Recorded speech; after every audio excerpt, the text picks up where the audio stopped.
नमस्कार, मैं डॉक्टर राकेश पाठक। वर्षों से सोया हुआ खालिस्तान का जिन्न लगता है एक बार फिर जाग गया है, या कुछ लोग उसे जगाने की कोशिश कर रहे हैं। खालिस्तान की आग को सुलगाने की कोशिश पंजाब में शुरू हो गई है और इसी कोशिश, इसी साजिश के एक कदम के रूप में खालिस्तान दिवस मनाने का आह्वान किया गया, जिसकी परिणति पटियाला में एक हिंसक झड़प के रूप में हुई। 29 अप्रैल यानी शुक्रवार को एक प्रतिबंधित संगठन सिक्स फॉर जस्टिस ने और उसके मुखिया ने आह्वान किया था कि 29 अप्रैल को खालिस्तान दिवस मनाया जाएगा।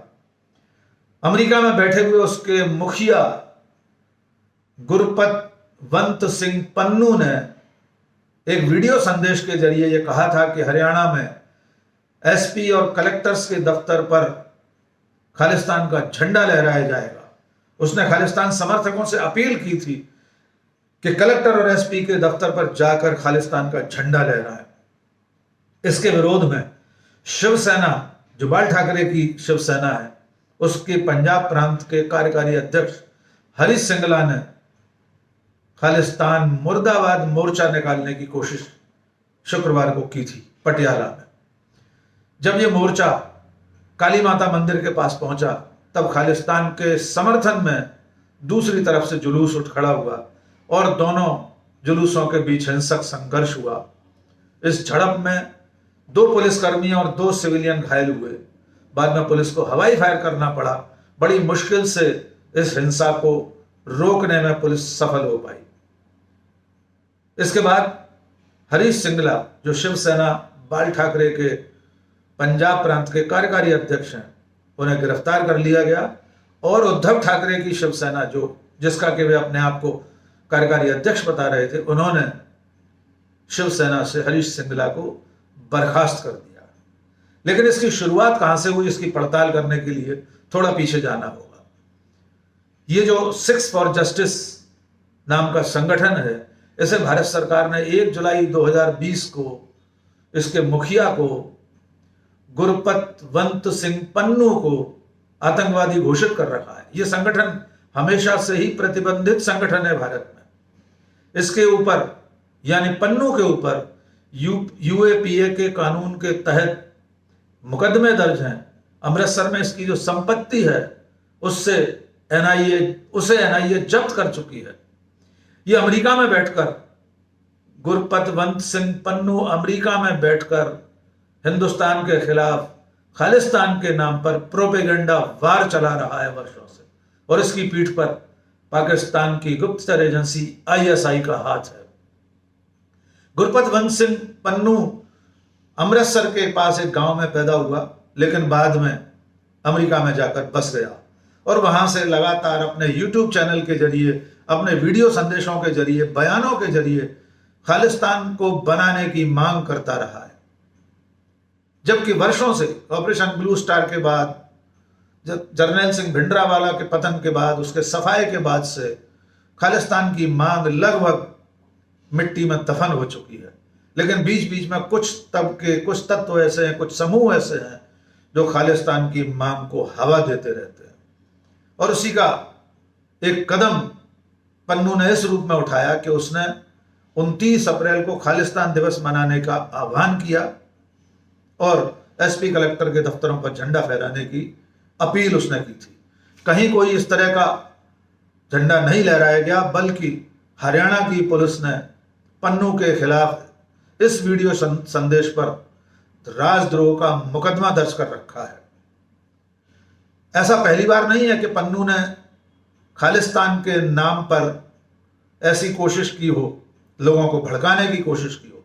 इससे पहले भी बीते वर्षों में एक बार पन्नू ने यह आह्वान किया था कि स्कूल, कॉलेज और विश्वविद्यालयों के जो छात्र हैं, जो पढ़ने वाले विद्यार्थी हैं, वे इंदिरा गांधी की पुण्यतिथि के दिन, खास तौर से इंदिरा गांधी की पुण्यतिथि के दिन, स्कूलों में, कॉलेजों में, विश्वविद्यालयों में खालिस्तान का झंडा फहराएं। और इसके लिए उसने आईफोन 12 इनाम में देने की घोषणा की थी कि जो भी विद्यार्थी खालिस्तान का झंडा अपने स्कूल, कॉलेज या यूनिवर्सिटी में फहराएगा, उसे बतौर इनाम वो आईफोन देगा। लेकिन उसकी ये कोशिश भी परवान नहीं चढ़ी थी। आप सब जानते हैं इंदिरा गांधी की पुण्यतिथि के दिन पन्नू का ये आह्वान क्यों किया गया था। इतिहास गवाह है कि खालिस्तान के आतंकवाद के खिलाफ सबसे बड़ी निर्णायक लड़ाई इंदिरा गांधी ने लड़ी थी ऑपरेशन ब्लू स्टार के रूप में, जिसके नतीजे में उन्हें अपना जीवन भी न्यौछावर करना पड़ा। खालिस्तान समर्थकों ने उनके निवास पर उनकी हत्या कर दी थी। एक बार फिर जब खालिस्तान के नाम पर पंजाब को सुलगाने की कोशिश हो रही है तो कई सवाल उठ रहे हैं। नंबर एक, जिस शिवसेना का पंजाब में कोई वजूद नहीं है, न तो पिछले विधानसभा चुनाव में उसकी कोई जिम्मेदार उपस्थिति दर्ज की गई और न उसका वैसा संगठन है कि पंजाब में एक जिले में वो आंदोलन के जरिए खालिस्तान की आंच को सुलगाने की कोशिश करे, भले ही उसके विरोध में मार्च निकालकर।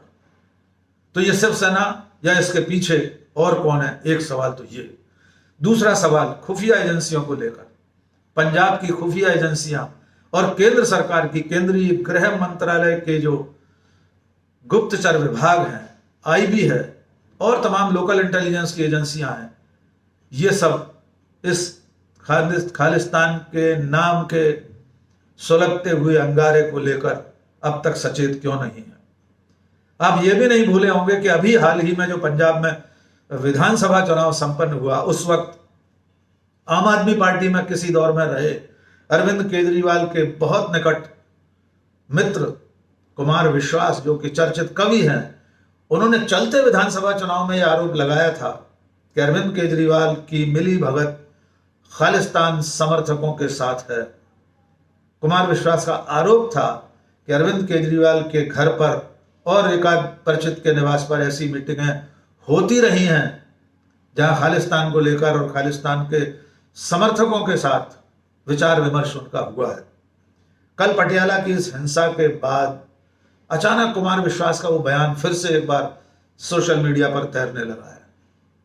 हम नहीं जानते उनके इस आरोप में कितनी सच्चाई है, लेकिन हम ये जरूर जानते हैं कुमार विश्वास के इस आरोप के बाद केंद्र सरकार ने उन्हें वायु श्रेणी की सुरक्षा देने की पहल कर दी। में खालिस्तान के नाम पर हुई इस हिंसा के बाद सभी राजनीतिक हलकों में इस पर चिंता जाहिर की गई है। खुद अरविंद केजरीवाल, भगवंत सिंह मान जो पंजाब के मुख्यमंत्री हैं, उन्होंने उच्च स्तर पर इसकी बैठक की, इसकी समीक्षा की है। कांग्रेस के पूर्व अध्यक्ष राहुल गांधी ने कहा है कि मैं एक बार फिर दोहराता हूं कि पंजाब एक सीमावर्ती प्रांत है, वहां प्रयोग की कोई गुंजाइश नहीं है। वहां कानून व्यवस्था को कायम रखने के लिए हर उपाय किया जाना चाहिए। भारतीय जनता पार्टी और कांग्रेस सहज रूप से ही आम आदमी पार्टी पर आरोप लगा रहे हैं कि वो खालिस्तान की मांग करने वालों को काबू में नहीं रख पा रही है। देखना होगा आगे चलकर यह खालिस्तान की मांग का मुद्दा और कितना आगे बढ़ता है। फिलहाल आज यानी शनिवार 30 अप्रैल को हिंदू संगठनों ने पटियाला बंद का आह्वान किया है, क्योंकि वहां पर काली माता मंदिर पर इस झड़प के दौरान हमला जैसा कुछ हुआ था। आज चुनौती पंजाब की राज्य सरकार की है, स्थानीय प्रशासन और पुलिस की है कि खालिस्तान जैसे मुद्दे को फौरन से पेशतर काबू किया जाए और ऐसे देश विरोधी तबकों के खिलाफ कठोर से कठोर कार्रवाई की जाए। और आखिर में एक अपील, अगर आपने हमारे YouTube चैनल अब तक सब्सक्राइब नहीं किया है तो फौरन सब्सक्राइब कर लीजिए। दोस्तों, शुभ चिंतकों के बीच इसे साझा कीजिए। आज का वीडियो आपको कैसा लगा, इस पर अपनी राय कमेंट बॉक्स में जरूर जाहिर कीजिए। आज बस इतना ही। बहुत बहुत शुक्रिया। जय हिंद।